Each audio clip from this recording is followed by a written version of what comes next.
Don't look at the toes though. But it's all right. Look at the toes. Go free. Yeah. Yeah. Feels like a metaphor or something. Look at the toes, but don't look at it. Look at the toes through the flip-flop. Any questions? First, how you been? It's been a while. So Yeah, it's been a what's going on while. with you? Nothing much, Bella. Just been out in OTAs. We got minicamp now, and that's what we're doing. We're just working. At what point did the hip start to feel like you were new again? Yeah, I would say started to feel a little better, more so like in February. Yeah. Did they ever pin down what exactly it was? Yeah, we know exactly what it was, but I don't want to disclose any of that information. Is there any worry that it could be recurring, something that pops back up again? Well, I think if I can protect myself better, yeah. But outside of that, I don't think so. What are some of the points of emphasis for exactly that? Protecting yourself better coming into the next season. Are there any things that you can take in the off season to sort of hone that down come regular season? Yeah, for sure. Doing everything I can to stay available for the guys. Like I said before, in the past, nothing changes with that.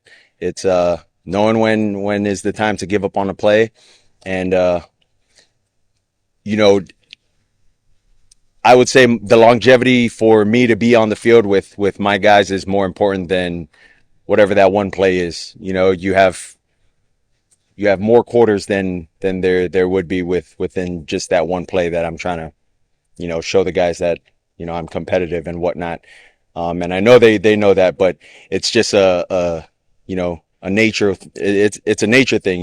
It just comes natural to me to compete in that sense, and that's just the thing I fight with every time. I was gonna say too, like, is there a quantifiable way to know when to give up on a play? Like, okay, if nobody's open after X amount of seconds, Yeah. or is it just a feel thing, like you case by case? Well, I think that's why you have practice, and it starts in practice. I gotta sort of shift my mindset of this isn't just practice where guys can't hit me. You got to take it into a sense where, like, if this guy's here, get the ball out, and if I'm scrambling and this guy's getting close, not to just hold on to it, knowing they can hit me if it was real football, just throw it away or run and then just stop to signify to slide, if you will. But I think it's the transition and focus of bringing that game-like feel into practice. Well, Alec Ingold said the chemistry this time around and work ethic this year versus last year is much better. Do you agree with that? Yeah, I definitely agree with that. I think there is a culture shift, and I know it. I mean, I feel it just as much as everyone that's been here since I've gotten into the league. We always hear about, man, yeah, culture shift. You guys have a change of this. You guys are doing this. Always optimistic, but I really do feel in my heart that this is a change of scenery for our guys in the locker room, and then it also transitions to our coaches as well, because we get opportunities to lead, and it's not as much the coaches as it is the players, I would say, this year. Mike mentioned that this environment was helpful for you in your development. Obviously, we were talking about Zach Wilson. He said he wouldn't compare you guys as players, but how can you see that working for him, and how are you involved in helping him develop? Yeah, I think it's working out really well for Zach. For me, I hate that, for certain practices, you guys aren't allowed to see the development that he's made and the strides that he's made as a player. I would say the same for Quinn as well, that the results out there is not an epitome of what they've done this entire offseason within OTAs and in this first day of minicamp. They've been working really hard, and they've been making really, really big jumps. And I revert to, with Zach being here, I revert to my first year with Mike when he came here. And, this is, in a way, this is kind of how it went for me a little bit. And then you just got to build trust with the guys. You got to trust what the coaches are telling you, trust what the coaches are teaching you because of previous scars that you've had. So I'm happy for those guys. Those guys are working really hard at their craft. They show up to work every day, and I'm really proud of that. What do you think are a few keys to increase the explosive play total this year? The big game plays at 25. Well, I think the key to that is continuing to stay within the play of this offense, but, really, really honing in on when we get opportunities, not falling asleep on all right, this is how we've been doing it, and we're going to stay consistent with taking what they give us. But you got to also have that shift of mind that when we get a play where you have an opportunity to take a shot and it allows for you to take a shot, you can't miss that opportunity. All these spring practice we've seen so far, you and Waddle have spent on fire together. How would you describe what the rapport is between you guys at this stage? Yeah, we're continuing to grow our chemistry with one another. For the past year, for the past 2 years, it's really been me and Reek kind of getting on that same page. But if we can get me and Waddle can get together and continue to make strides throughout, these last few days of minicamp, I think it's going to lead into some pretty good things preparing us for training camp. Go back to the coach. Is that something that just went with your feeling, or did you have to be stronger verbally as a leader, like read your offense the riot acts? Well, I think first you got to have the right guys to be able to do that with, right? And I think we have the right guys within the room, within the locker room, within the offense, and I know those guys on defense feel like they have their guys as well. But for me, I think what's most important is, like, I've been here for 5 years, going on 6. Like, are you not tired of what we've done these past 5 years? Like, if you are, then why aren't we doing anything about it? Like, what do we have to change? What do we have to do to correct the navigation of where we want to go? So I would say that's what it is. And you create that standard in the locker room. The guys follow, and you got to uphold it. And so you come into work knowing that they're looking to you to uphold that standard. And if you don't, you got to have brought enough guys to uphold you to that standard as well. How have you seen that manifest itself either in the locker room or on the practice field? Well, I think if you look at the practices, I don't know if you guys have been to a lot of our practices, even during OTAs, but for me, the past 2 years have more so been one-sided, I feel like. It's always been more so like of an offensive day. But I think you start to look at what, we're doing as a team collectively. You see special teams and whatnot. You see what our defense is doing with the plays that we have offensively. I think you can start to see and be hopeful with the kind of team that we have. Any fun questions? I mean, What's the offseason goals for yourself?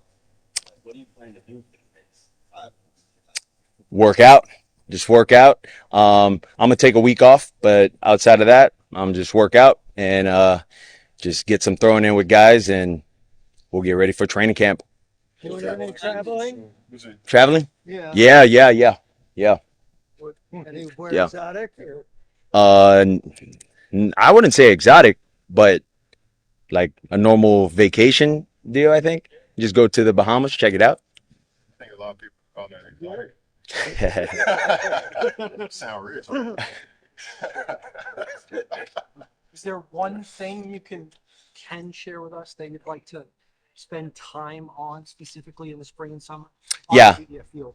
Yeah, I'd like to spend more time with a few guys on the field, that's for sure, so that we can get our game right to where we need it to be, and the distribution of the ball becomes more evident in games, and we get a lot more guys involved, and I get a good feel in trusting that if this guy's not open, that I trust this guy and this guy and this guy, so. Getting more reps for guys. That's Tyreek's going to get under this contract. How do you manage those two things? Key parts of the offense. Yeah.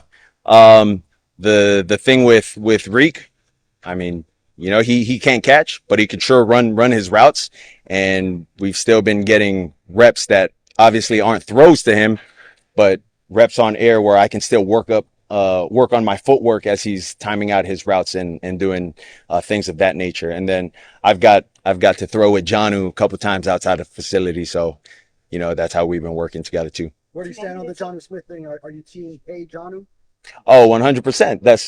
That's my guy. That's my dog. And JuJu's done really good for us. So, have nothing bad to say about him. And I love him as a person too. So, outside of the football, I think all our guys that that do what they need to do, they should get paid. You've been on this side last offseason. How Mhm. do you kind of look at it now? Donu, this business situation, Jalen, this different business situation. How do Yeah. you look at those? Well, I look at it as the conversations are between the team and their agent, not between me and the team, if you will.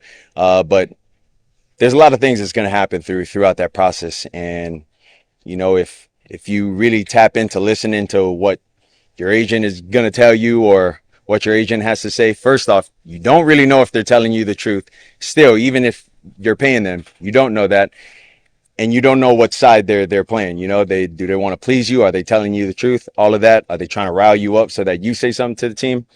So I would say that's one of those things where all you can do is work. You let those guys handle the business. And if it sounds right to you when it comes back, then it sounds right. If not, you continue to work through that.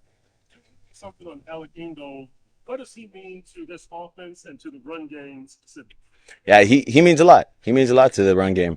You can see when we're not able to go in 21 what the run game looks like when Alec's not in there. But it's not even just that. It's things that Alec can do with the motion timings that we have. We like to motion guys from right to left, but he does like a nice little quick motion from the right to the left, stops and goes back, to fill the hole with the Mike backer and whatnot. There's not a lot of guys can do that. And so, with what Alec can do for our guys in the run game to present to the defense, it's a lot. What about setting the tone with physicality? A couple of guys said he'll bring the wood. No, for sure. He definitely will. That's why we call him the Hitman. That's his nickname, the Hitman. So that culture of winning show, I think you did with Fox about all-Asian football players. What was that experience like for you? That was a cool experience. I think what was super cool is one of the guys that I mentioned was Jonah, in the documentary, and you can see Jonah being here. But we're doing a lot more than just football. We're going to venture into baseball and whatnot. I probably shouldn't have said that, but it'll be a cool little deal, like a docu-series almost. But that whole thing was really cool to be a part of. So yeah, that was dope. Man, growing up watching guys like Mariota, how does it feel to you now knowing that like back in Hawaii you are somebody that gets playing from Palm Beach, so you are one of those social people? It's cool. I mean, you grow up seeing all these guys from Hawaii that have made it, and you always hear those guys say, even myself, when they come back to do a football camp or come back to help and give back, my hope is that one day one of you guys will make it big or make it bigger than me, and you get to come back and give back to the community and do this yourself. So, hearing that and then me having this opportunity and being able to do that to the other kids in Hawaii to give them hope, I think that's awesome. What have you seen from a development standpoint? Yeah, 100%. I would say this dude has made tremendous jumps this offseason, with the aspect of how we're trying to time up routes, him getting his steps right, the yak that he's transitioning to. He's just getting to understand the offense a lot better than he might have seen it previous years. And I'm very excited. I know how excited he is this year. And then obviously you've seen, he had the orange jersey today, so he must have had a really good practice last week. How about wrapping up practices? If you go out to Malik, what did that look like? That felt great. I never had much of those with Malik. So that was really, really cool to see what Malik can do with the ball. And with him, he's also come a long way with the offense. Like I thought he did a great job last year for us. I think he's doing a tremendous job for what we're asking him to do. Playing multiple positions and knowing what to do, even in the blocking game or even in the run game with his blocking. Has anybody this offseason inspired me? And why? Players on the team, you're saying? Or I wouldn't say anyone's inspired me on this team. I would just say we've grown pretty close collectively as a group, hanging out a lot more. I mean, literally hanging out a lot as if, I mean, yeah, my wife gets mad because we're hanging out. So no, like no kidding. Like we hang out so much. It's like you don't see enough of them at the facility, but it's just a different deal, right? You're at work, and when you get time to relax, that's just a different type of conversation that you get to have with the guys.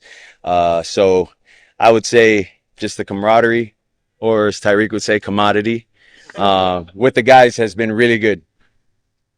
Yep. Thanks, guys. Appreciate it. Thanks, brother.